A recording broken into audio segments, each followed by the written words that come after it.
Telugu Desam party ప్రభుత్వంపై గిరిజనుల్లో వ్యతిరేకత నింపాలని వైసీపీ నాయకులు కుట్ర పన్నుతున్నారని ఆ శాఖ మంత్రి గుమ్మడి సంధ్యారాణి మండిపడ్డారు. 2500 కోట్లతో 2000 గిరిజన గ్రామాలను చంద్రబాబు నాయుడు అభివృద్ధి చేస్తుంటే వైసీపీ నాయకులు దుష్ప్రచారాలు చేయడం హాస్యాస్పదంగా ఉందన్నారు. అలాగే జగన్ హయాంలో గిరిజనులను పూర్తిగా పక్కన పడేశారని విమర్శించారు. ఇప్పుడు అది చూద్దాం. బాధతో ఈ మధ్య కాలంలో అరకు పాడేరులో ఒక విషబీజాన్ని నాటాలని ప్రయత్నం చేస్తున్నారు.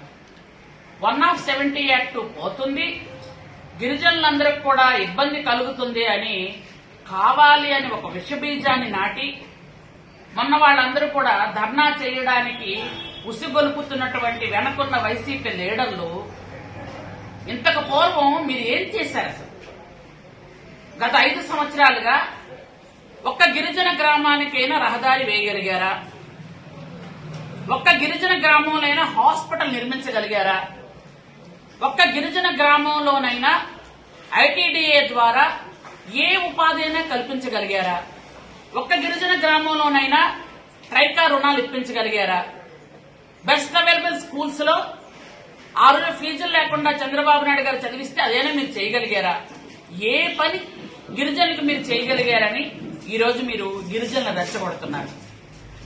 170 యాక్ట్ ని పరిరక్షించడంలో కూటమి ప్రభుత్వం చంద్రబాబు నాయుడు గారు చేస్తున్న సేవ నిజంగా మేమందరం కూడా గిరిజనులకు ఏం చేస్తే బాగుంటుంది అని ఆలోచనతో 275 జీవో తీసుకొచ్చి ఆ జీవోలో ఆ ప్రాంతంలో ఉన్న గిరిజనులు వాళ్లే అక్కడ టీచర్లు అవ్వాలి, వాళ్లే అక్కడ సేల్స్మెన్స్ అవ్వాలి, వాళ్లకే అక్కడ ఉద్యోగాలు ఇవ్వాలి అని ఐటీడీఏ ద్వారా ఆ రోజు గిరిజనులకి ఉపాధి ఉద్యోగావకాశాలు కల్పించింది ఆ రోజు ఆ మహానుభావుడు అన్న నందమూరి తారక రామారావు.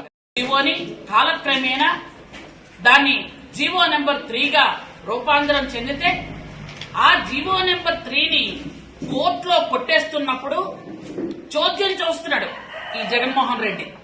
ఏమైనా కోర్టులో కనీసం మీరు బిల్లు వేశారా? అడ్డుకున్నారా? జీవో నెంబర్ 3 పోతుందే, గిరిజనులకు ఇబ్బంది కలుగుతుందే, మనం అడ్డుకోవాలని ప్రభుత్వం తరపున మేమేమైనా అనుకున్నారా? మీరు ఏమీ అనుకోకుండా ఈ రోజు నంగనాచి దొంగ ఏడుపులు ఏడుస్తారా? ఈ రోజు గులివెంద గింజ వెనక నలుపు తెలియదు అన్నట్టుగా ఈ రోజు పాడేరులో అయ్యన్న పాత్ర గారు అన్న మాటని వక్రీకరించి కావాలి అని పాడేరులో ధర్నా పెట్టారు.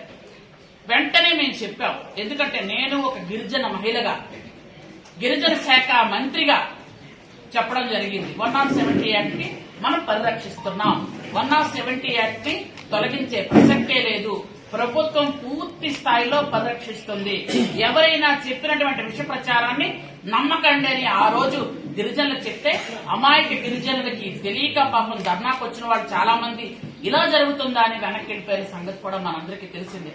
ఆ తర్వాత జేఏసీ నాయకులు, గిరిజన నాయకులు అందరికీ అర్థమైంది. వెంటనే ఈ చూసిన వెంటనే బాబు గారితో నేను వెంటనే అదే రోజు ఉదయం ఇలా జరుగుతుంది ఏంటమ్మా అని అడిగితే విషయం చెప్తే చంద్రబాబు నాయుడు వెంటనే ఎవరు చెప్పారు అసలు ఎందుకు ఈ విషయం బీజాన్ని నాటుతున్నారని సార్ వెంటనే ఒక స్టేట్మెంట్ ఇచ్చారు.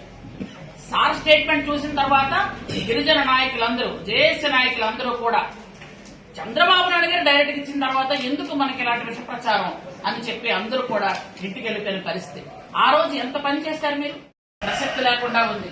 మీరు నిన్న లేదు మొన్న చూశారు, ప్రపంచ ఆదివాసీ దినోత్సవం రోజు 2000 గిరిజన గ్రామాలకి 2500 కోట్లు శాంక్షన్ చేసి రోడ్లు వేయమన్న మహానుభావుడు నిజంగా మా చంద్రబాబు నాయుడు గారు మేము గర్వంగా సగర్వంగా